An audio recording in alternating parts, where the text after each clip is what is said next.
এ সমাজনী মান যে ঢেকি অধ্যানক বাহনে এ সৰিষা পদাৰ্থ মান্তি পিছি কৰে ধুনা অগৃহস্থৰ নিত্য পাপ এই পঞ্চচুনা ভাগৱততো এই পঞ্চচুনা পাপৰ কথাটো আছে গীতাৰ ৩য় অধ্যায়তো গোবিন্দ মিশ্ৰ প্ৰভুজনাই এই পঞ্চচুনা পাপৰ কথাটো আনিছে অৰ্থাৎ আমি জীৱ এটা যেতিয়া জন্ম হওঁ জন্ম হলে আমাৰ লগত 5টা পাপ সংযোগ হৈ যায় এই 5টা পাপক প্ৰথম সৃষ্টি কৰিছিলে সৃষ্টিকৰ্তা ব্ৰহ্মাই সেইটো কাৰণে তাক কি বুলি কোৱা হয় পঞ্চ পৰ্বা অবিদ্যা বুলি কোৱা হয় পঞ্চ পৰ্বা অবিদ্যা তম মোহ মহামোহ এনেকে 5টা অবিদ্যা আছে এই 5টা অবিদ্যা ব্ৰহ্মাই ৰচনা কৰিছিলে আৰু পাছত কি হ'ল সেই অবিদ্যাত তেওঁ কৰিলে অবিদ্যা ৰচনা কৰিছে জগতৰ জীৱ সৃষ্টি কৰিবৰ কাৰণে কাৰণ জীৱবিলাকক অনাৰ ব্যৱস্থাটোৱে হ'ল অবিদ্যা অবিদ্যাৰ দ্বাৰাহে জীৱ আহিব বিদ্যাৰ দ্বাৰা কেতিয়াও জীৱ আনিব পৰা নহয় সেইটো কাৰণে বিদ্যা আৰু অবিদ্যাৰ তত্ত্বটো অত্যন্ত জটিল অবিদ্যাৰ প্ৰতিভূ হ'ল ধৃতৰাষ্ট্ৰ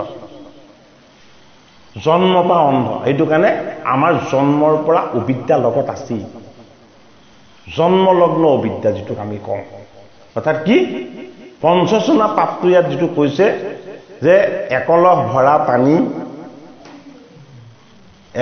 ভৰা পানী প্ৰথম পাপ তো জানে তাৰ পাছত কৈছে কি ঢেকি দ্বিতীয় পাপ জাৰু তৃতীয় পাপ হয়নে পটা চতুৰ্থ পাপ আৰু কি এটা চৌকা 5টা পাপ এই 5টা পাপৰ তত্ত্ব কথা কৈছে প্ৰত্যেক ৰূপত কৈছে একলহ ভৰা জল এইটো পাপৰ প্ৰতীক হ'ব পাৰে জানো পানী একলহ ভৰ্তি কৰি মাটি পাত্ৰ এটা ৰখাটো এইটো পাপৰ তত্ত্ব হ'ব পাৰে জানো সেইটো কাৰণে গীতা শাস্ত্ৰ হওক ভাগৱত শাস্ত্ৰ হওক তাৰ আধ্যাত্মিক উৎসটোৰ বিষয়ে আমি নজনালৈকে আমাৰ মনৰ কেতিয়াও সংশয় নহয় পঞ্চচুনা পাপ বুলি যদি কৈ থওঁ আমি কি বুজিম আমাৰ লগত পঞ্চভূতৰ দেহত 5টা পাপ আমি ধাৰণ কৰি ৰাখিছো এই 5টা পাপৰ পৰা আমি মুক্ত হ'বলৈ হলে পঞ্চযজ্ঞ কৰিব লাগিব সেইটো কাৰণে কলিযুগত যজ্ঞৰ ব্যৱস্থাই নাই যজ্ঞতকৈ শ্ৰেষ্ঠ হ'ল কি ভগৱানৰ নাম গুণ শ্ৰৱণ কীৰ্তন গীতা ভাগৱত শ্ৰৱণ কীৰ্তন কৰিলে সকলো সিদ্ধি হ'ব তাৰ ভিতৰতে দেৱযজ্ঞ নিৰ্যজ্ঞ ভূতযজ্ঞ এনেকে যজ্ঞবিলাকক ভাগ কৰি দেখুওৱা হৈছে সেই ব্যৱস্থাবিলাকতো অতিথি সেৱা ঈশ্বৰ সেৱা ঈশ্বৰক উপাসনা মানে কায় বাক্য মন শুদ্ধ কৰা এইবিলাক ব্যৱস্থা কথা কৈছে বাকি বেলেগ বস্তুবিলাকৰ বিষয়ে কোৱা নাই এটা একলহ ভৰা পানী এইটো কি আমাৰ জীৱনটো হ'ল একলহ ভৰা পানী কেনেকে ভৰা পানী আমাৰ জীৱনটো মায়াৰে ৰচনা হৈছে মায়াটোক ভৱজল বুলি কোৱা হয় ভৱজল এইটো কাৰণে আমি যিমান বেয়া কাম কৰোঁ আমাৰ আত্মাৰ কাৰণে কিন্তু আমি নকৰোঁ বেয়া কাম যিমান কৰা হয় সব দেহটোৰ কাৰণে কৰা হয় আৰু মনেৰে কৰা হয় বেছিকৈ হয়নে বাৰু এইটো কাৰণে মনতে মায়াটো বাস কৰি থাকে এটা হ'ল ভূত মায়া এটা হ'ল জীৱ মায়া এই দুটা বস্তু আমাৰ লগত আছেই সেইটো কাৰণে পঞ্চচুনা পাপৰ প্ৰথমটো হ'ল একলহ ভৰা পানী এই একলহ ভৰা পানীটো হ'ল কি আমাৰ জীৱনটো মায়াৰে ৰচনা কৰি থৈছে এই মায়াটো হ'ল আমাৰ কাৰণে পাপ স্বৰূপ দ্বিতীয়টো কি বুলি কৈছে দ্বিতীয়টো কথা কৈছে যে চৌকা মানে কি চুলি হয়নে আমাৰ পেটত কি আছে উদৰ অগ্নি আছে যদি আমি অন্ন নলওঁ তেতিয়াহ'লে আমাৰ পেটটো পুৰি যাব হয়নে নহয় অন্ন যদি নলওঁ শিশু এটাৰ পেট পুৰি যাব হয়নে গতিকে এইটো চৌকা এটা আমাৰ ভিতৰত জ্বলিয়ে আছে সদায় হয়নে নহয় গতিকে এই দেহাটোক ৰস দিবৰ কাৰণে আমি বিভিন্ন ধৰণৰ আহাৰ খাইছো না নাই প্ৰত্যেকটো বস্তুৱে ব্ৰহ্মময় তাক আমাৰ স্বাৰ্থ সিদ্ধিৰ কাৰণে আমি প্ৰয়োগ কৰিছো এইটো এটা পাপ সেইটো কাৰণে এটা হ'ল অগ্নি হয়নে তৃতীয় পাপটো কি বুলি কৈছে তৃতীয় পাপটো কৈছে ঢেকিটো কিহৰ প্ৰতীক ধান বনাৰ প্ৰতীক হয়নে নহয় কিন্তু আমাৰ ঢেকিটো কি আমাৰ ঢেকিটো জীৱনটোৱেই কেনেকে জীৱনটো ঢেকি আমি মুখখনৰ সৈতে কিমান বেয়া কথা কওঁ কিমান ভাল কথা কওঁ চালেই হ'ল সতী সন্তানক কিমান বেয়া বাক্য প্ৰয়োগ কৰি গালিও পৰা হয়, হয়নে নহয়? হা, ভাল কথা কমকৈ কোৱা হয়, বেয়া কথা বেছিকৈ কোৱা হয়। গতিকে ঢেঁকীয়ে যিদৰে ধান বানি বীজবিলাক নষ্ট কৰি যিদৰে পাপ অৰ্জন কৰে, আমিও আমাৰ মুখেৰে সৈতে বেয়া বাক্য আৰোপ কৰি বেয়া শব্দ প্ৰয়োগ কৰি আমি সদায় পাপ অৰ্জন কৰি আছো। 3টা পাপৰ উদাহৰণ পঞ্চচূনা দেই। 4 নম্বৰটো পাপ কি? 4 নম্বৰ পাপটো হ'ল এডাল ঝাৰু। ঝাৰুটো কি? ঝাৰুটো আমাৰ ঘৰ দুৱাৰ চাফা কৰি ৰাখিবৰ কাৰণে কৰা ব্যৱস্থা, হয়নে? ঝাৰুটো কি? ঝাৰুটো হ'ল বাহিৰ শুদ্ধি। বাহিৰ শুদ্ধি মানে কি? এই দেহটোক আমি ধুনীয়া কৰিবলৈ গৈ, ভালকৈ ৰাখিবলৈ গৈ গছ কাটিব লগা হৈছে ঘৰ বনাবলৈ, অন্ন ৰান্ধিবৰ কাৰণে। সেইটোতো সেইবিলাকো আহি গৈছে, সেইবিলাকো আহি গৈছে, সেইবিলাকো চব আহি গৈছে। সেইখিনিও কোৱা নাই, কাৰণ সেইখিনিও প্ৰসংগটো আনিলে বেছি মানে জটিল হৈ পৰিব। সেইখিনিওতো সাধন সিদ্ধসকলে সেইটো কাৰণে সদায় নিৰামিষ আহাৰ খায়।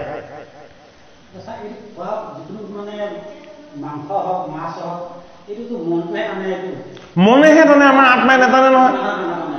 আমাৰ সেইটো কাৰণে ঝাৰুটো হ'ল কি? ঝাৰুটো হ'ল যে আমি আমাক চাফ চাফাই কৰি ৰাখিবৰ কাৰণে এনেকুৱা কিছুমান কাম কৰোঁ যিবিলাকে প্ৰকৃতিক অনিষ্ট কৰে। ঝাৰুটো মাৰি দিয়াৰ লগে লগে পোক পৰুৱা কীট পতংগ কিছুমান বধ হৈ যায় নে নাযায়? যায়। গতিকে আমাৰ দেহাটো বৰ্তাই ৰাখিবৰ কাৰণে আমি শাকাহাৰটো বাদ দিছোঁ। আৰু বহুতেতো ধৰা জীৱ জন্তু বধ কৰি খাইছে, প্ৰকৃতিৰ অনিষ্ট কৰা হৈছে নে নাই? হয়নে? এইটো হ'ল ঝাৰু। আৰু এখন পতা আছে। পতাখন কি? এই জীৱনটোক আমি ঈশ্বৰমুখীৰ পৰা বঞ্চিত কৰি দিছোঁ। কি কৰি দিছোঁ? যে এই জীৱনটো বেলেগ বস্তু আৰু ঈশ্বৰ বেলেগ বস্তু। জীৱনক জড় কৰি ৰখাৰ যিটো ব্যৱস্থা, সেইটো হ'ল পতাখন। এই পতাখনত কি কৰা হয়? সকলো বস্তু এক কৰি পিহি পেলাই দিয়া হয়, হয়নে বাৰু? গতিকে লোভ, মোহ, কাম, ক্ৰোধ, অহংকাৰ এই গোটেইখিনিয়ে পতাখনত সদায় বাকি থকা হৈছে নে নাই বাৰু? প্ৰতীকত ব্যৱহাৰ কৰিছে। গতিকে আমাৰ জীৱনত পঞ্চচূনা পাপ আমি কেতিয়াও মুক্ত হ'ব পৰা নাই। অৰ্জুনক কৈছে এই পঞ্চচূনা পাপৰ পৰা তুমি মুক্ত হ'ব পাৰিবা। তাৰ কাৰণে কি কৰিব লাগিব? তুমি পঞ্চযজ্ঞ কৰিব লাগিব। এই পঞ্চযজ্ঞটো কিন্তু হাতেৰে কাষ্ঠ আনি পেলাই তাত আহুতি দি পেলাই কৰা যজ্ঞ নহয়। এই পঞ্চযজ্ঞ প্ৰথমটো হ'ল কি? প্ৰথমটো হ'ল আত্মশুদ্ধি, মন শুদ্ধ কৰাটো, মনটোক পবিত্ৰ কৰি ল'ব পৰাটো। মনক পবিত্ৰ কৰাৰ এটা ডাঙৰ উপায় কি? আমাৰ বেয়াবিলাকক আঁতৰ কৰি ভালবিলাকক গ্ৰহণ কৰি ল'ব পৰাটো। আমাৰ মনৰ এটা বেয়া ভাৱটো কি? সদায় মোকে লাগে, ময়ে খাম, ময়ে থাকোঁ। এইটো আমাৰ বেয়া ভাৱ নহয় জানো? হয়নে? সেইটো কাৰণে ভূতযজ্ঞ। ভূতযজ্ঞ মানে কি? জীৱ আৰু প্ৰাণীবিলাকক দয়া কৰা। গাই এজনীক ঘাঁহ কেইডালমান দিয়া, কুকুৰ এটা আহিছে তাক কিবা এটা ৰুটি এটা খাবলৈ দিয়া, চৰাই কেইটামান আহিছে তাক চাউল কেইটামান খাবলৈ দিয়া। এইবিলাক যজ্ঞ, ঈশ্বৰ সেৱাৰ তুল্য। জীৱৰ প্ৰতি প্ৰেম নহ'লে ঈশ্বৰ প্ৰেম কেতিয়াও হ'ব নোৱাৰে, হয়নে? দেৱযজ্ঞ। দেৱযজ্ঞটো কি? ভগৱানৰ কথা শ্ৰৱণ, কীৰ্তন আৰু মনন। কীৰ্তন ঘোষা, ৰত্নাৱলী, ভাগৱত, নামঘোষা, ৰামায়ণ, মহাভাৰত, এই ঈশ্বৰ কথাবিলাকৰ শ্ৰৱণ কীৰ্তন। এইটো কি? এইটো হ'ল দেৱযজ্ঞ। অতিথি সেৱা। অতিথি সেৱাটো কি? নিযজ্ঞ। গতিকে আমি পঞ্চচূনা পাপৰ পৰা মুক্ত হোৱাৰ উপায় হ'ল জীৱবধ কৰি আমি অন্ন কাৰ্য পাপ হৈছে। এই জীৱবিলাকক যদি দয়াৰ দৃষ্টিৰে চাই আমি যদি সিহঁতক মৰম চেনেহ কৰোঁ, সেই পাপৰ পৰা মুক্ত হওঁ, হয়নে? আমিতো ঈশ্বৰক কেতিয়াও নাপাওঁ, ঈশ্বৰক পোৱাৰ কোনো ব্যৱস্থাই নাই। গৃহলৈ অহা অতিথিক যদি আমি ঈশ্বৰ তুল্য মান্যতা কৰোঁ, তেতিয়াহ'লে ঈশ্বৰক পোৱাৰ ব্যৱস্থা হ'ল দেৱযজ্ঞ। অতিথি দেৱো ভৱ। গতিকে গীতা শাস্ত্ৰত ভগৱান কৃষ্ণই অৰ্জুনক কৰ্মৰ বন্ধন আৰু কৰ্মৰ জড়তা, কৰ্মৰ অজ্ঞানৰ পৰা মুক্ত হ'বৰ কাৰণে ঈশ্বৰীয় যিখিনি উপায়, সেই উপায়খিনি আগবঢ়াইছে। সেইটো কাৰণে কৰ্ম এটা যোগ।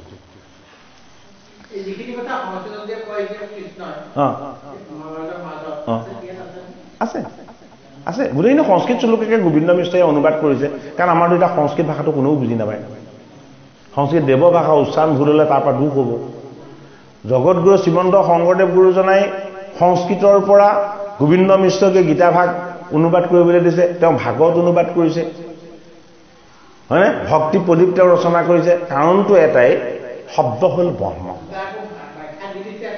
দিছে শব্দ হ'ল ব্ৰহ্ম শব্দৰ যদি উচ্চাৰণ ভুল হয় তাৰ ক্ৰিয়াটো বেয়া হ'ব সংস্কৃতৰ উচ্চাৰণ অত্যন্ত জটিল সেইটো কাৰণে কলিৰ মনুষ্যৰ আয়ুসো কম হ'ব জ্ঞানো কম হ'ব উচ্চাৰণত হোৱা অপৰাধবিলাক নাইকিয়া কৰিবৰ কাৰণে কি কৰিছে পদবন্ধে নিবন্ধন কৰিছে কাৰণ আমিতো ব্ৰজাৱলী ভাষা যেতিয়া সুন্দৰকৈ সকলোৱে পঢ়িব পাৰোঁ ইয়াৰতো উচ্চাৰণত ইমান ভুল হোৱাৰ সম্ভাৱনা নাথাকে কিন্তু সংস্কৃতৰ এটা শব্দৰ আখৰে থাকে 25টা 30টা হা গোটেইখিনি সংযোগ হৈ হৈ দীঘল দীঘল এটা এটা শব্দ হয় আমি সেইবোৰ কেনেকৈ স্বৰ ভাঙিম উচ্চাৰণ কৰিম কলিৰ মনুষ্যই আমাক মূল তত্ত্ব ঈশ্বৰ জ্ঞানখিনি লাগে ঈশ্বৰ জ্ঞানখিনি লাভ কৰিবৰ কাৰণে আমাৰ ভাষাৰ জ্ঞানটো যাতে পাচিৰ হৈ হেঙাৰ হৈ থিয় দিব নোৱাৰে তাৰ কাৰণে আমাক এই সুন্দৰ ব্যৱস্থাটো গুৰুজনাই দিছে হে ৰাম স্নান দেৱ পূজা কৈছে দেই এইখিনি পাওঁ হে পঞ্চম ধৰ্ম গোচয় যেহিমতে হে পঞ্চগোটা যজ্ঞ গৃহী হে কৰিবে কণিতে 5টা পাপৰ পৰা আঁতৰ হ'বলৈ 5টা ঈশ্বৰীয় যজ্ঞ কৰিব লাগিব হে শুনা পঞ্চ যজ্ঞ যেন কৰিবে কণিতি পাঠ হোম বলি নষ্ট হে অৰ্চি বা অতিথি এইকেইটা কৈ দিলে স্নান দেৱ পূজা কৰি তোৰ বিবেকনৰে এ হোম বলি স্তুতি পাঠ এ তাত অনন্তৰে এ অতিথিৰ অন্নখনে ৰাজমাৰ্গে যাইব এ সবাকু অৰ্চি আগিহি এ পৰে অন্ন খাইব গৃহস্থী ধৰ্ম কি অতিথিক অন্নদান নকৰাকৈ কেতিয়াও গৃহস্থী অন্ন নলয় সেইটো ধৰ্ম অতিথিক সন্তুষ্ট কৰাৰ পাছতহে গৃহস্থীয়ে অন্ন লয় সেই ধৰ্মটো আমি কি কৰিব লাগিব মানি চলিব লাগিব প্ৰয়োজন হ'লে 3টাই বাজি যাওক আমি নোখোৱাকৈ থাকিম যদি আমি অতিথি মাতিছোঁ হয় নে নহয় ছাৰ আমিতো সেইটো নিয়ম মানি চলিছোঁ হয় নে নহয় বাৰু অতিথিক আগতীয়াকৈ খুৱাই লৈ আমি তাৰ পাছতহে অন্ন লওঁ এইটো হ'ল আমি পঞ্চচনা পাপৰ পৰা মুক্ত হোৱাৰ এটা ডাঙৰ উপায় হে দেৱকণী দিয়া দেহ অৰ্থে ৰান্ধে অন্ন হে অন্ন নহে পাপ মাত্ৰ কৰয় ভোজন এতিয়া অন্নটো সদায় ৰান্ধোতে কালে ক'ত অৰ্পণ কৰি ৰান্ধিব লাগে ভগৱানৰ নাম লৈ ভগৱানত অৰ্পণ কৰিব লাগে এতিয়া হাত একে দুখনি ৱাটাৰ ছিষ্টেম একেটাই দোকানৰ পৰা কিনি অনা বস্তু একেখিনি সেইখিনি বস্তু বাৰু কিছুমানৰ হাতেৰে ৰান্ধিলে খাবলৈ অত্যন্ত সুন্দৰ হয় কিছুমানৰ হাতেৰে ৰান্ধিলে সেই টেষ্টটো কিন্তু নাহে অৱশ্যে তাত টেকনিকেল কিছুমান কথাও নথকা নহয় দেই অভিজ্ঞতাৰ কথা আছে সেইখিনিকে আমি অস্বীকাৰ নকৰোঁ বাৰু কিন্তু তাতো এটা ডাঙৰ কথা আছে যে কিমান অন্তৰখন শুদ্ধ কৰি ঈশ্বৰক কিমান ভক্তিভাৱে উপাসনা কৰি যে ভকতৰ কাৰণে ৰান্ধিছোঁ বুলি কিমান ভক্তিভাৱে কৰিব বুজি পাইছেনে কথাটো সেইটো কাৰণে এটাতকৈ শ্ৰেষ্ঠ ৰসটো হ'ল সেৱা ৰস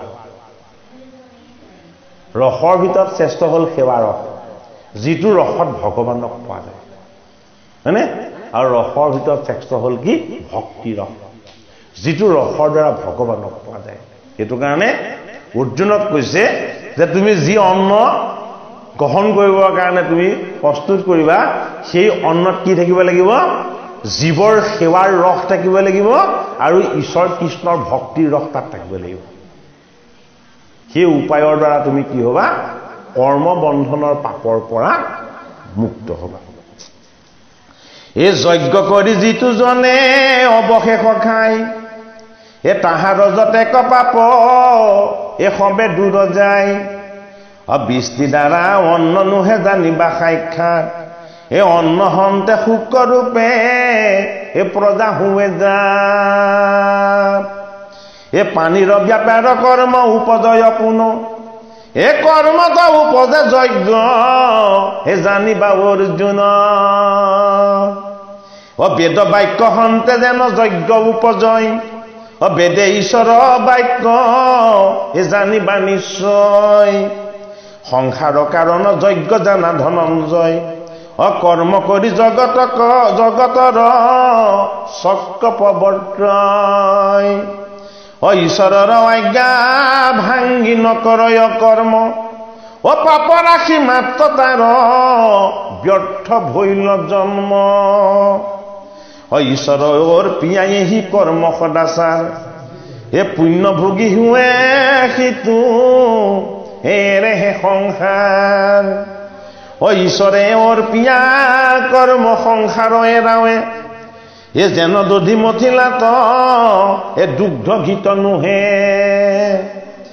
এৰা যেন দধি মথিলাত দুগ্ধ ঘিত হুৱে নোহে বুলি কৈছো নোহে নহয় হুৱে যিপুনুৱাত মাতৰতি তুষ্ট সৰ্বদাই তাৰে জানিবা কিঞ্চি তেকো কৰ্ম নাই কৰ্ম কৰে যদি তভু নহে পুণ্য ভাগ কৰ্ম নকৰিলে পাপ হে নপাবয়লা কৈছে কৰ্ম যদি নকৰা তেতিয়াও পাপ হ'ব কৰ্ম যদি কৰিব নাজানা তেতিয়াও পাপ হ'ব অৰ্জুনক কৈছে সেইটো কাৰণে মই তোমাৰ কৰ্মযোগৰ বিষয়ে কৈছো তুমি শুনা তোমাক মই জ্ঞান মাৰ্গৰ যোগেদি মনৰ অজ্ঞান আৰু অবিদ্যা দূৰ কৰিছো আৰু কৰ্মৰ জ্ঞানৰ দ্বাৰা মই তোমাক কি কৰিব বিচাৰিছো ঈশ্বৰ কৰ্মৰ উদ্দেশ্য আৰু লক্ষ্যটো জনাব বিচাৰিছো যিখিনি কৰ্মই তোমাক কি কৰিব ঈশ্বৰমুখী কৰি তুলিব তোমাক শুদ্ধ আৰু পবিত্ৰ কৰি তুলিব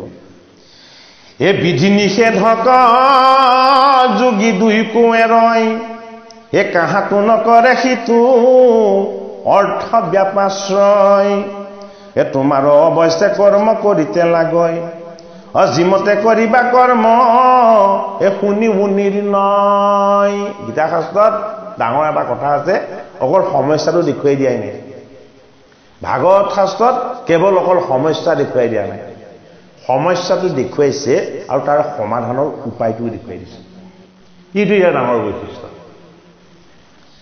যে তোমাক মই কেনেদৰে কৰ্ম কৰিলে তুমি কৰ্মবন্ধনৰ পৰা মুক্ত হ'ব পাৰিবা মই তোমাক তাৰ উপায়টো শিকাই দিছো শুনা হে ঈশ্বৰ চৰণে মন কৰি আনিবেশ হে পৰম গতিক পাইবা এতেবে গুৰাকে প্ৰথমতে কি চিন্তা কৰিবলৈ কৈছে ভগৱানৰ চৰণ চিন্তা কৰিব ভগৱানৰ চৰণ চিন্তা কৰি দিয়াৰ লগে লগে তোমাৰ কি হ'ব কামনা বাসনাবিলাক মনৰ পৰা আঁতৰি যাব সেইটো কাৰণে অৰ্জুনক কি বুলি সম্বোধন কৰিছে গুৰাকেশ বুলি গুৰাকেশ মানে যাৰ চুলিখিনি গৌৰবৰ্ণৰ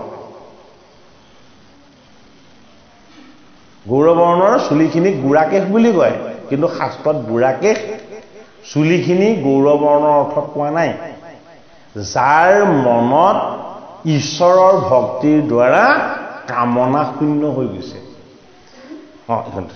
কামনা শূন্য বা কামনাৰ পৰা মুক্ত হৈ যোৱা যিটো উপায় সেই উপায়টোকে কৈছে কি বুলি গুৰাকেশ বুলি নিষ্কাম গতিকে এটা এটা শব্দৰ বহুত অৰ্থ হয় আমি অকল অভিধানৰ অৰ্থটোহে জানো নিৰুক্ত শাস্ত্ৰটো আমি অধ্যয়ন কৰা নাই যাস্কৰেটো নিৰুক্ত লিখিছে হয়নে বাৰু আৰু তেনেদৰে এটা এটা শব্দৰ লগত বহুত তত্ত্বগত অৰ্থ সংযোগ হৈ আছে যিখিনি আমি নাজানো এই জনকক আদি কৰি ৰাজৰি শিৱৰ এই মতে কৰ্ম কৰি হে তৰিলা সংসাৰ হে ৰাম জ্ঞান ভক্তি ভৈল যেবে কিছু কৰ্ম নাই তথাপি কৰয় কৰ্ম হে লোক প্ৰৱৰ্তাই শ্ৰেষ্ঠজনে যদি কৰ্ম কৰে শাস্ত্ৰ পথে অল্পজনে তাক দেখি হে কৰে সেই মতে আমি কেনেকৈ কৰ্ম কৰোঁ আমি কৰ্মটো নিজে শিকি নকৰোঁ আমি অনুকৰণৰ দ্বাৰা কৰোঁ কৰ্মটো সেইটো কাৰণে আমাৰ কৰ্মবিলাক কি অনুকৰণীয় ভাংটো স্বভাৱ মানুহৰ সুখী জীৱনটো হ'ল শুদ্ধ কৰ্ম আৰু শুদ্ধ কৰ্মটো পাই শুদ্ধ আহাৰ যদি আপুনি যদি আহাৰ যদি শুদ্ধ খায় আপোনাৰ ব্ৰেইন ঠিক থাকিব ব্ৰেইন ঠিক থাকিলে আপোনাৰ মনটো আহাৰৰ পৰা ৰস আহিব ৰসৰ পৰা তেজ হ'ব তেজৰ পৰা শুক্ৰ হয়, শুক্ৰ পৰা সন্তান হয়। সেই বস্তুটো, সেই ক্ৰমটো যদি আমি ৰক্ষা কৰিবলৈ হয়, সেইটো কাৰণে অন্ন ৰন্ধা মানুহজনী যদি অত্যন্ত কুধি হয়, সেই অন্ন যদি খায়, তেতিয়াহ'লে তেওঁলোকৰ দেহত কিন্তু পোধৰ ৰক্ত প্ৰবাহিত হ'ব। বহুত ডাঙৰ কথা। অন্ন ৰন্ধাৰ নিয়ম আছে।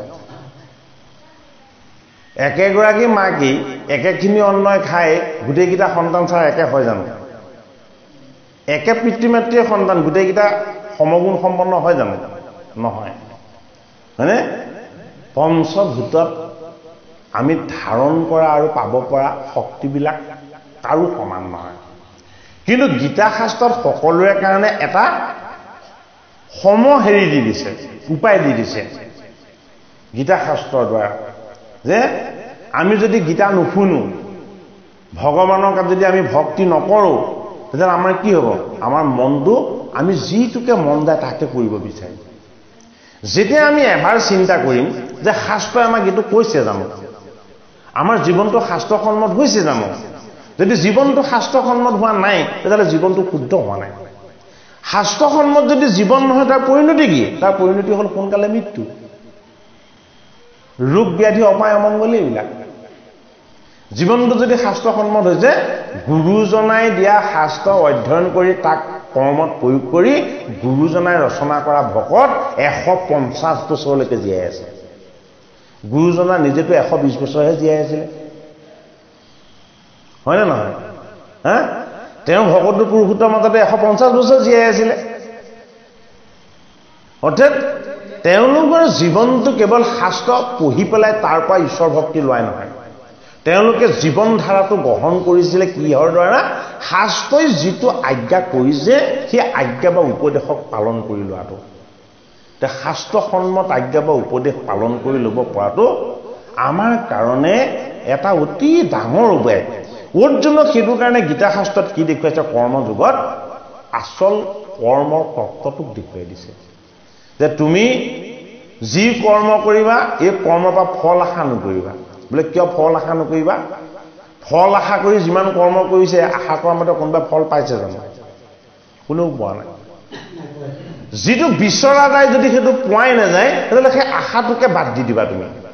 সেই আশাটো বাদ দি কৰ্মৰ গোটেইখিনি যিখিনি কৰণীয়, তাৰমানে তাৰ গুণ আছে, সেই গোটেইখিনি মোক অৰ্পণ কৰি দিবা। অৰ্জুনক কৈছে, মোক অৰ্পণ কৰি দিয়াৰ লগে লগে তোমাৰ কৰ্ম যেতিয়া গুণময় যদিও আছিল, মই হলো নিৰ্গুণ নিৰাকাৰ ঈশ্বৰ, মই হলো পৰমাত্মা। মোক অৰ্পণ কৰা কৰ্মবিলাক গুণৰ বন্ধনৰ পৰা মুক্ত হয়।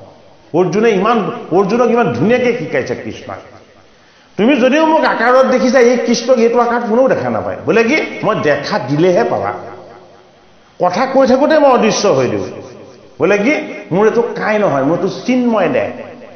মই ইচ্ছা কৰি ধাৰণ কৰি আছো, আৰু মোৰ ইচ্ছাত মই আকৌ অদৃশ্য হৈ দিব পাৰোঁ। সেইটো কাৰণে মই হলো পৰমাত্মা কৃষ্ণ, কৃষ্ণই কৈছে। গতিকে তুমি এই যুদ্ধকণ কৰা মোৰ চৰণ সেৱা বুলি, মোৰ উপাসনা বুলি, মোৰ সেৱা বুলি কৰা। তুমি যুদ্ধখন যদি তোমাৰ জয়ৰ লক্ষ্য আগত ৰাখি কৰা, তেতিয়াহ'লে তুমি মুঠ শৰণাপন্ন কেনেকৈ হ'লা? মুঠ শৰণাপন্ন হোৱাৰ অৰ্থ কি? এই কাইটো তুমি মোৰ চৰণত অৰ্পণ কৰিব লাগিব। তুমি যিমান বাক্য ৰাখিবা, এই বাক্য মোৰ সেৱাৰ কাৰণে অৰ্পণ কৰিব লাগিব, হয়নে? আৰু তোমাৰ মনটো তুমি মোৰ চৰণত অৰ্পণ কৰি দিব লাগিব। কাই, বাক্য, মন, এই তিনিটা বস্তু যদি কৃষ্ণৰ চৰণত অৰ্পণ হৈছে, আমিতো সকলো কৰ্ম কাই, বাক্যৰ মন প্ৰয়োগ কৰিয়ে কৰোঁ, তেতিয়াহ'লে তাৰ পৰা আমি ফল বাঞ্ছা কৰাটো উচিত হ'ব জানো? যদি আমি কৃষ্ণতে শৰণাপন্ন, কৃষ্ণতে আশ্ৰিত, আমি কৃষ্ণকে যদি ভজিছোঁ, তেওঁকে যদি আমি কায় বাক্য মন সকলো অৰ্পণ কৰিছোঁ, তেতিয়াহ'লে কৰ্ম এটা কৰি তাৰ পৰা ফল আশা কৰাটো আমাৰ দুখ হ'বনে নহ'ব? কাৰণ আমি যদি কিবা এটা অৰ্পণ কৰিছোঁ, কিবা এটা পোৱাৰ আশাটো অৰ্পণ নকৰোঁ। তেওঁক যেতিয়া সকলো অৰ্পণ কৰা হ'ল, আমিতো তাৰ মালিক পিছতটো কেতিয়াও দাবী কৰিব নোৱাৰোঁ। কিবা এটা বস্তু কাৰোবাক দি দিয়াৰ পাছত তাৰ মালিকী স্বত্বটো দাবী কৰাটো উচিত হ'ব জানো? হয়নে? গীতা শাস্ত্ৰত অৰ্জুনক ভগৱান কৃষ্ণই অতি শুদ্ধ পথটো দেখাইছে।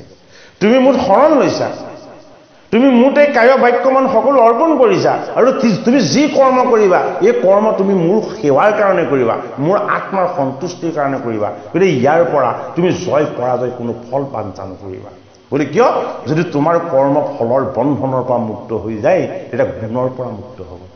গুণৰ পৰা মুক্ত হ'লে সি নিৰ্গুণ হ'ব। নিৰ্গুণ কৰ্মই জীৱক কেতিয়াও কৰ্ম বন্ধনত বান্ধিব নোৱাৰে। অৰ্জুনক কৈছে গীতাৰ ঠিক। গীতাৰ কথাবোৰ অত্যন্ত জটিল, সেইটো কাৰণে বুজিবলৈ অত্যন্ত দুৰ্বোধ্য। কম বয়সৰ ল'ৰা ছোৱালী হ'লে এইখিনি কথাৰ পৰা উঠি গুচিয়ে যায়, কাৰণ এইখিনি একো বুজি নাপায়। বয়স যাৰ অলপ বেছি হয়, অভিজ্ঞতা হয়, সেইসকলে অলপ বস্তুখিনি টাচ কৰিব পাৰে। কিন্তু যদি গীতা নিয়মীয়াকৈ অধ্যয়ন কৰে, নিয়মীয়াকৈ পঢ়ে, ছাত্ৰ ছাত্ৰীৰ ভৱিষ্যতটো কিন্তু বহুত ভাল হয়। একমাত্ৰ গীতা আৰু ভাগৱত শাস্ত্ৰ, যি শাস্ত্ৰ পঢ়িলে আমাৰ স্মৃতিশক্তি ভাল হয়। অন্য গ্ৰন্থই স্মৃতিশক্তি ভাল কৰে, সেইটো কাৰণে পঢ়িব লাগে। গ্ৰন্থ অধ্যয়নৰ আজিকালিতো গ্ৰন্থ অধ্যয়নটো চাই একেবাৰে কমি গৈছে, অভ্যাসটো নাইকিয়া হৈ গৈছে। আমাৰ কিন্তু সেইটো খুব বেয়া আচৰণ হৈছে। আমি যদি গ্ৰন্থ অধ্যয়নটো এৰি দিওঁ তেতিয়াহ'লে আমাৰ স্মৃতিশক্তি বেয়া হৈ যাব। গ্ৰন্থ অধ্যয়ন কৰি থাকিব লাগে, ভাল গ্ৰন্থ, তাৰ পৰা আমি জ্ঞান আহৰণ কৰি থাকিব লাগে। আৰু সেইটো কাৰণে কি বুলি কৈছে? সমস্ত কৰ্ম কৃষ্ণক অৰ্পণ কৰি কৰিবলৈ কৈছে। তেতিয়া কি হয়? তেতিয়া সেই কৰ্মৰ পৰা এটা নিৰ্মল আনন্দ পোৱা যায়।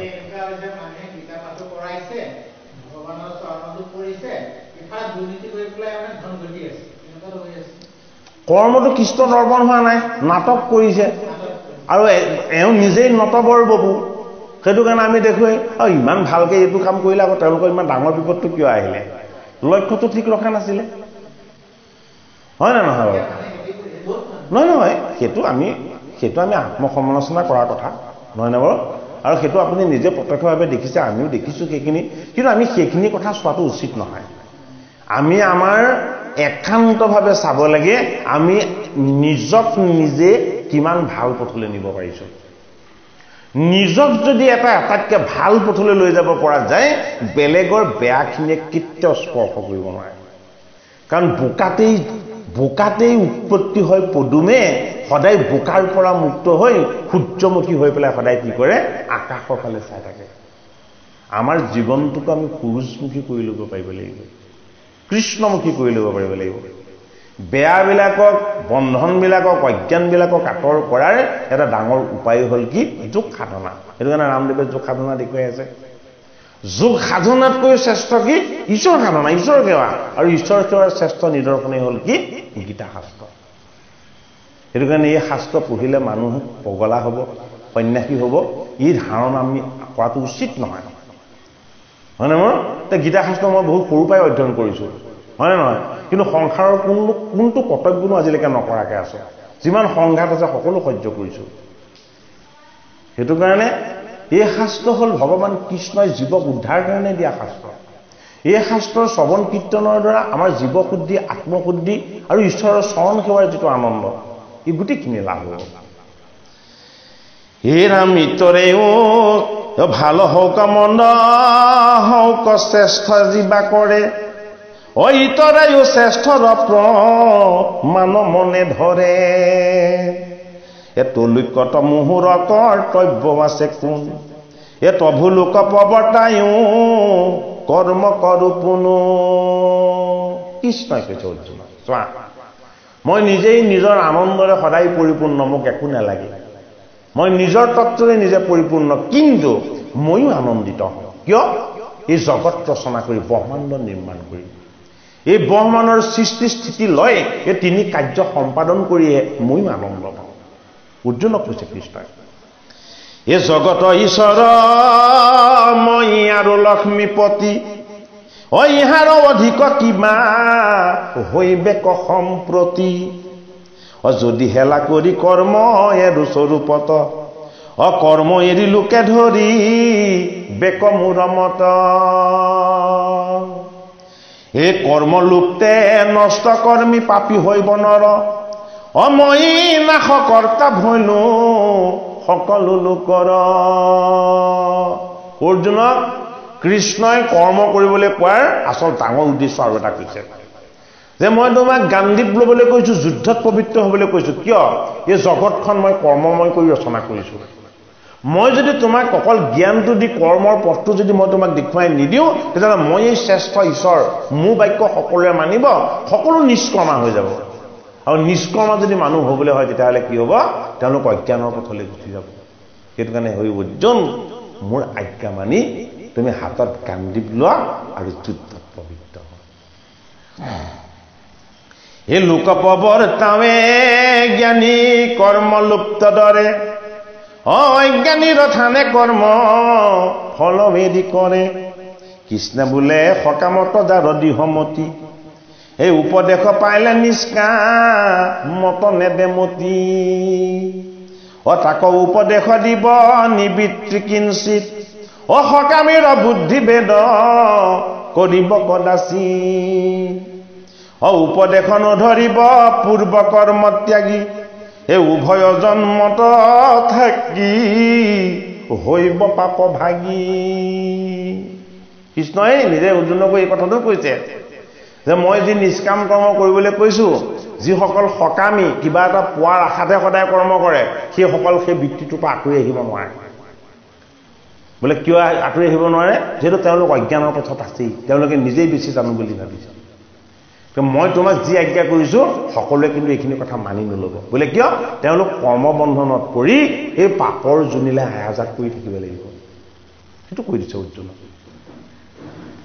এই তাক উপদেশ দিব নিবৃত্তি কিঞ্চিত সকামীৰ বুদ্ধি ভেদ কৰিব কাচিত উপদেশ নধৰিব পূৰ্ব কৰ্ম ত্যাগী এই উভয় জন্মত থাকি হৈব পাপ ভাগী এই সকামত পূৰ্ব আছে তাকো নচাৰিব দেহন স্বভাৱ যাৰ তাক নিউজিব যদি বোলা জ্ঞানী অজ্ঞানীৰ কিবা চিহ্ন প্ৰকৃতিৰ গুণ গোৱা পুনি হুৱই ভিন্ন এই গুণ ইচ্ছা ইন্দ্ৰিয়ে বিষয় কৰ্ম কৰে মই কৰোঁ বুলি অজ্ঞে এই অহংকাৰে মৰে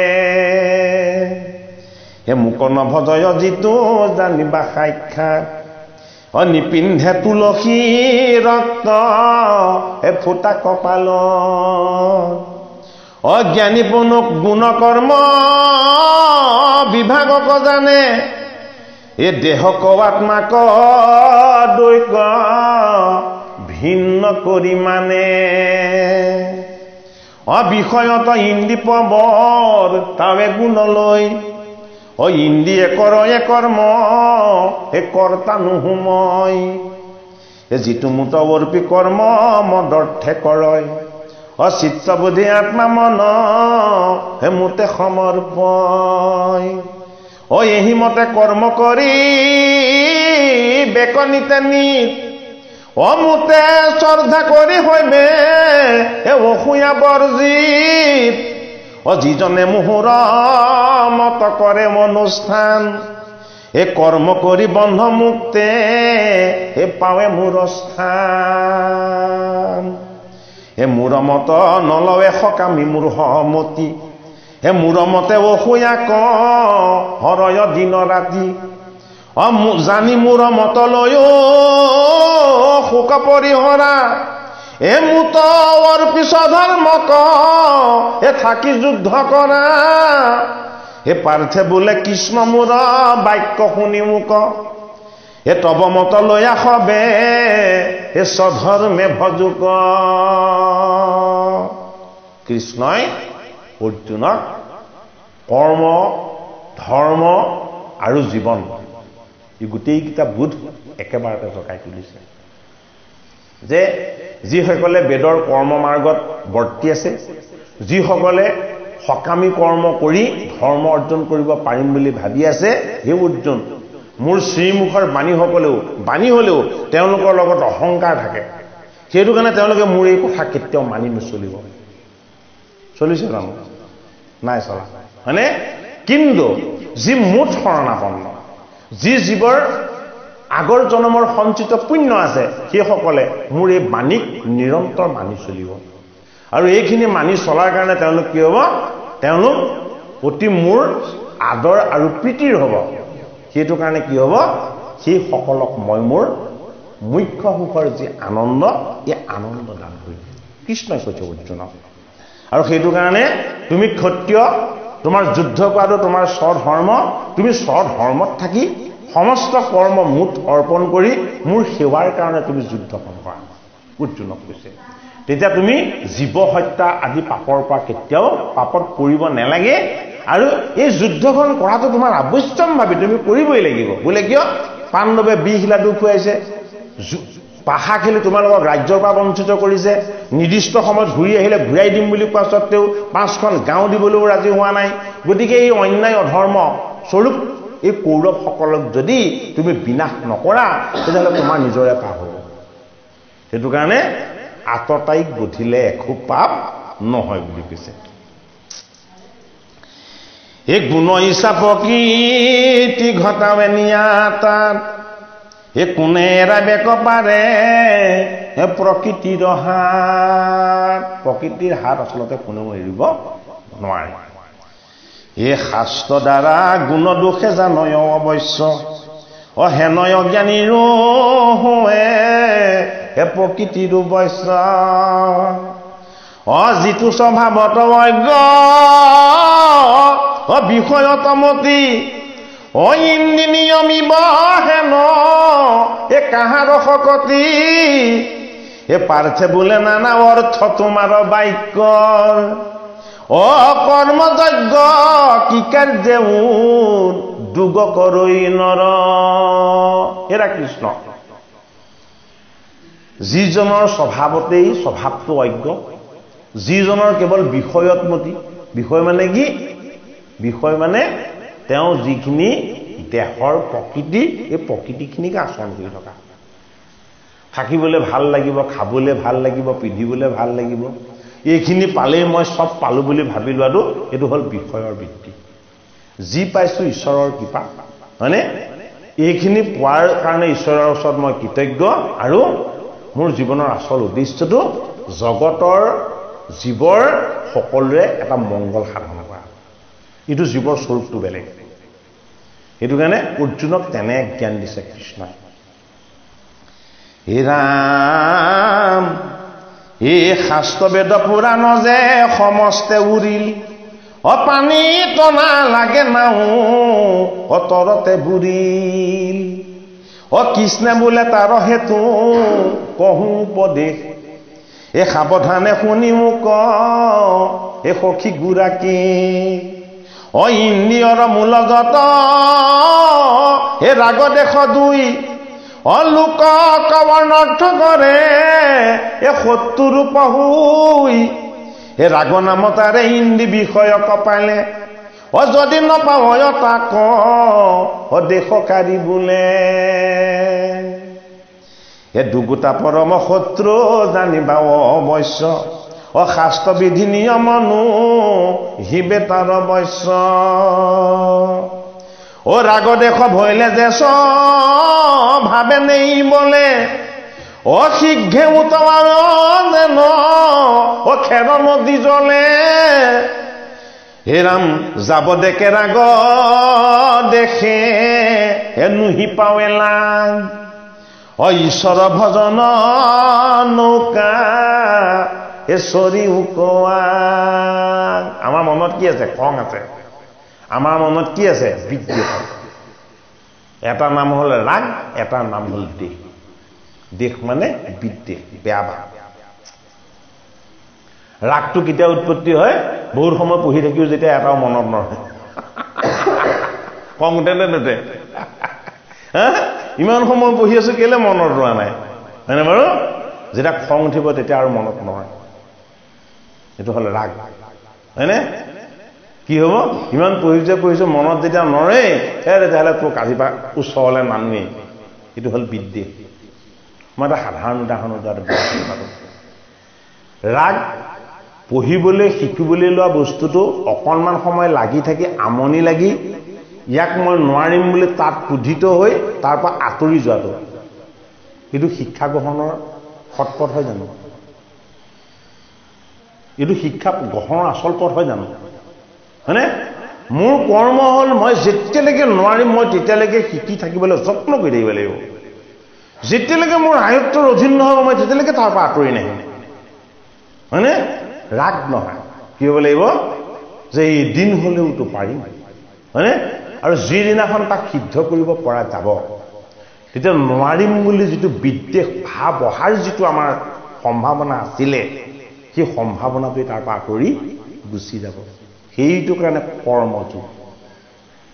বুজি পাইছেনে কৰ্মযোগৰ আচল তত্ত্বটো? এজন ছাত্ৰৰ ক্ষেত্ৰত কৰ্মযোগটো আটাইতকৈ বেছি ভালদৰে প্ৰয়োগ হয়। টান বিষয়বিলাক জপাই জপাই থৈ দিয়ে, পৰীক্ষাৰ ওচৰত লাহেকৈ কি হয়, এইখন মোৰ গ'ল আৰু, হয়নে নহয়? আচলতে বস্তু এটাক শ্ৰদ্ধা আৰু ভক্তিৰে, তাৰ প্ৰতি এটা প্ৰেম ভাৱ ৰাখি জানিবলৈ বুজিবলৈ কৰা আগ্ৰহটোৱে আমাক কি কৰিব, আমাৰ ৰাগ আৰু দেশ এই দুই বেয়া গুণ দূৰ কৰিব।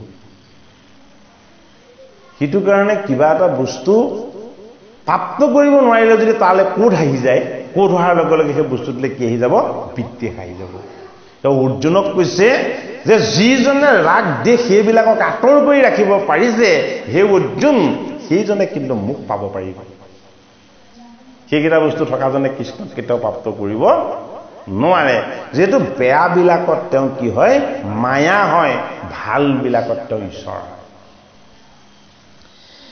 হে ৰাম কাম সম ভক্ষ থাকি গৈছে। হে ৰাম ৰজগুণে হন্তে কাম ক্ৰোধ হৈ যাত। হে ৰাম কৃষ্ণে বোলে এই কথা শুনিও ধনঞ্জয়, তুমি যি বুলিলা কথা হে স্বৰূপ প্ৰভুই, তাৰ যেন ভেদ নিষ্ঠে কহিব তোমাক। এ ৰজগুণে হন্তে কাম ক্ৰোধ হৈ যাত। ক্ৰোধৰ উৎপত্তি স্থান জানিবা কাম। যদি বোলা কিছু নায়া কৰো উপশাম। এই কাম সম ভক্ষক যে ত্ৰিভুৱনে নাই, যত দিয়া মানে তাৰ তৃষ্ণা বাঢ়ি যায়। যদি বোলা প্ৰিয় বাক্যে কৰো উপশাম। প্ৰিয়ত নাহিকে তুষ্ট দুষ্ট পাপী কাম। হে ৰাম বিষয়ৰ লগৰ সতু জানিবা নিশ্চয়, যে নয় অগ্নি ধূৰ্ম দুয়ো সংগে উপজয়। যাতে অগ্নি তাতে ধূৰ্ম একে স্থানে থাকে, এ পৰম তেজস্বী অগ্নি তাতো ধূম্ৰে ঢাকে। যেন শিশু থাকে শুই মাতৃৰ গৰ্ভত, জলময় চৰ্মখানে বেৰিয়া অংগত। হে ৰাম শৰীৰক থাকি দৃষ্টি কৰয় নিবন্ধ। হে ৰাম চকুৰ থাকিলা তথাপি তু যেন অন্ধ। সেইমতে কাম ক্ৰোধে আৱৰয় জ্ঞান, দুইটো পৰে সংসাৰত হে বৈৰি নাহিয়ান। কিমান ধুনীয়াকে বুজাইছে। তোমাৰ যেতিয়া কিবা বস্তু তাৰ প্ৰতি বেছি কামনা উৎপত্তি হৈ যাব, সেই বস্তুটো নাপালে এটা সময়ত তাৰ পৰা কি উৎপত্তি হ'ব, ক্ৰোধ উৎপত্তি হ'ব।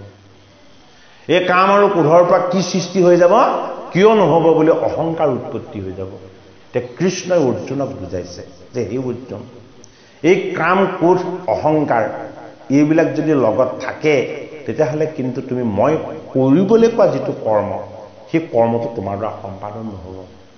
মই কৰিবলৈ কোৱা কৰ্মটো কি, নিষ্কাম কৰ্ম। যি কৰ্মত কোনো কামনাৰ গন্ধই নাথাকে, সেইটোৱে হ'ল মোৰ সেৱা কৰ্ম। সেইটো কাৰণে হে অৰ্জুন, তুমি মোৰ আজ্ঞা বুলি মানি তোমাৰ জীৱৰ তত্ত্বলৈ তুমি আহিলা, তুমি কৰ্ম কৰিবই লাগিব। মোৰ আজ্ঞা বুলি মানি এতিয়া তুমি এই যুদ্ধখনত পবিত্ৰ হোৱা। মনটোক তুমি তাৰ পৰা আঁতৰি যাবলৈ নিদিবা, মনটোক একাগ্ৰ কৰা। মনক একাগ্ৰ কৰিব নোৱাৰা কাৰণটোৱে হ'ল কি, কাম ক্ৰোধ আৰু লোভ। গতিকে এই তিনিটা বস্তুক তুমি আত্মসংযমৰ যোগেদি তুমি সম্বৰণ কৰা। হে ৰাম যত কাষ্ঠ দেহক আনি অগ্নিৰ ওপৰে, অধিকে জালিয়া তাক পুৰি ভস্ম কৰে। মন বুদ্ধি ইন্দ্ৰিয় কামৰ অধিষ্ঠান, কাম বৃদ্ধি কৰা এইবাৰ তিনি মু প্ৰধান। বৰ ডাঙৰ তত্ত্ব কথা এটা কৈছে যে তোমাৰ কামনাবিলাকক যদি তুমি আত্মসংযমৰ দ্বাৰা তুমি যদি নিয়ন্ত্ৰণ নকৰা, কামনা হ'ল এক অগ্নি। এই অগ্নি তোমাৰ ভিতৰত মই জ্বলাই ৰাখিছোঁ। কিহত? ৰজগুণত। ৰজগুণত কাম ভাৱ। এই কামৰ পৰা ক্ৰোধ উৎপত্তি হ'লে সি তমগুণলৈ গতি কৰে সেইটো কাৰণে কি বুলি কৈছে এই অগ্নিত তুমি লোভ মোহ আৰু অহংকাৰৰ খৰিবিলাক জাপি নিদিবা কি হ'ব তাত জুই জ্বলি আছিলে সি ভমককে মাৰিব তোমাকে নিক্ষেপ কৰি পেলাব সেইটো কাৰণে কাম ক্ৰোধ লোভ মোহ এইবিলাকক নিয়মিত কৰিবৰ কাৰণে সংযমিত কৰিবৰ কাৰণে তোমাৰ মনটোক তুমি ভাল চিন্তন আৰু ভাল কৰ্মত লগাব লাগিব অৰ্জুনক কৈছে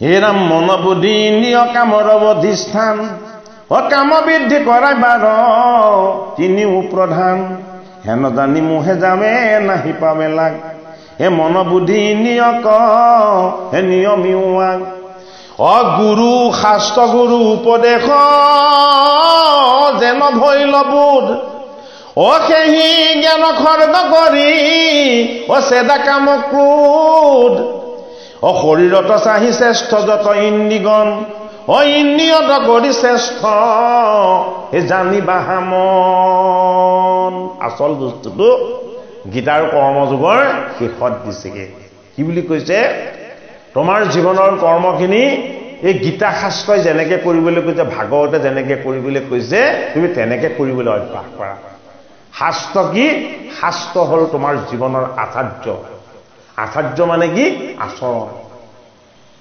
শাস্ত্ৰসন্মত যদি তোমাৰ আচৰণ হয় তেতিয়া কি হ'ব এই শাস্ত্ৰত গুৰুৱে শিষ্যক উপদেশ দিছে গুৰু কোন গুৰু হ'ল কৃষ্ণ শিষ্য কোন শিষ্য হ'ল অৰ্জুন এই গুৰু কৃষ্ণক তুমি ভজি তেওঁ যি উপদেশ দিছে সেই উপদেশ তুমি সদায় মানিবলৈ যত্ন কৰা তেতিয়া কি হ'ব সেই অস্ত্ৰপাত ইমান সবল হ'ব যে সেই অস্ত্ৰপাত ইমান তীক্ষ্ণ হ'ব যে তোমাৰ ভিতৰত জড়িত থকা কাম ক্ৰোধ অহংকাৰৰ যিবিলাক অগ্নি আছিলে সেই অস্ত্ৰই কি কৰিব তাত পানী ঢালি দিব সেই অগ্নিক আৰু জ্বলিবলৈ কেতিয়াও সুযোগ নিদিয়ে বুলি কৈছে শৰীৰতকৈও বেছি শ্ৰেষ্ঠ কি আমাৰ ইন্দ্ৰিয়বিলাকৰ ভিতৰত এটা শ্ৰেষ্ঠ ইন্দ্ৰিয় হ'ল কি আমাৰ মন এই মনটোক যেতিয়ালৈকে শুদ্ধ পবিত্ৰ আৰু সংযম কৰি ল'ব পৰা নাযাব তেতিয়ালৈকে আমাৰ কৰ্ম শুদ্ধ নহ'ব হে ৰাম হে মনটো অধিক বুদ্ধি কহিলো তোমাক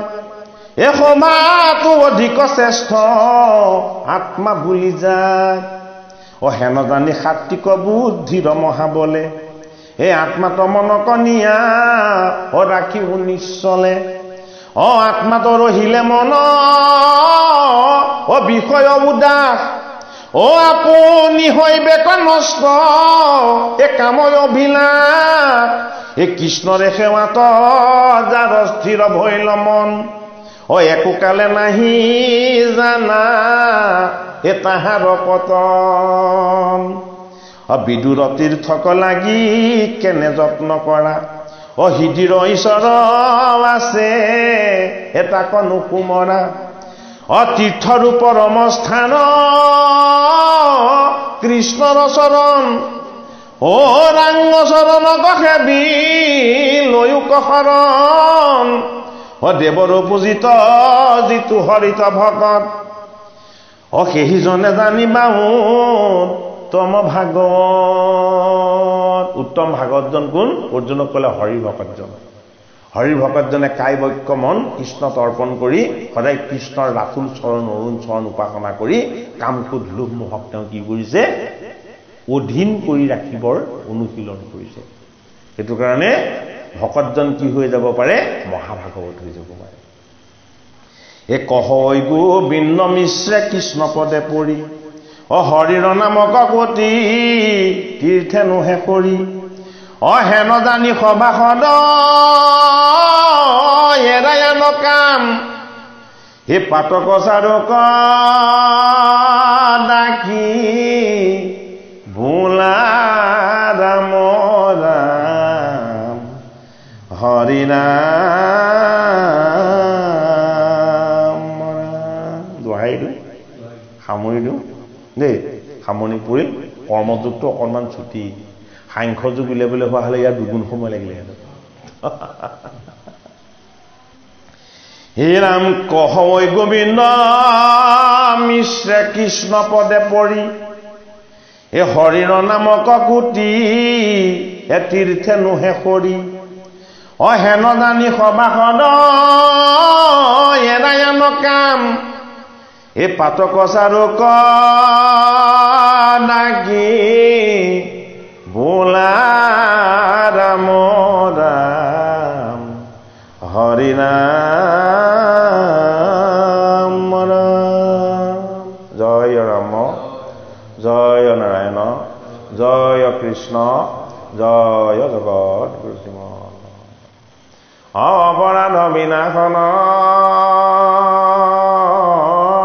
তজ নাম নাৰায়ণ অজানি নামে পখিলো শৰণে অৱান গতি নাহিকে মৰণে।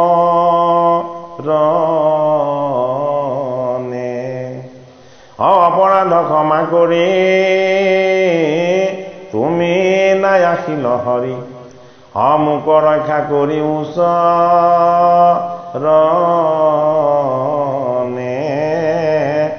মোক ৰক্ষা কৰি ওচৰণে।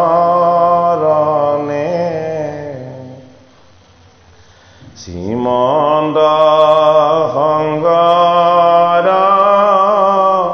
হৰি ভকতৰ জানা যেন কল্পতৰু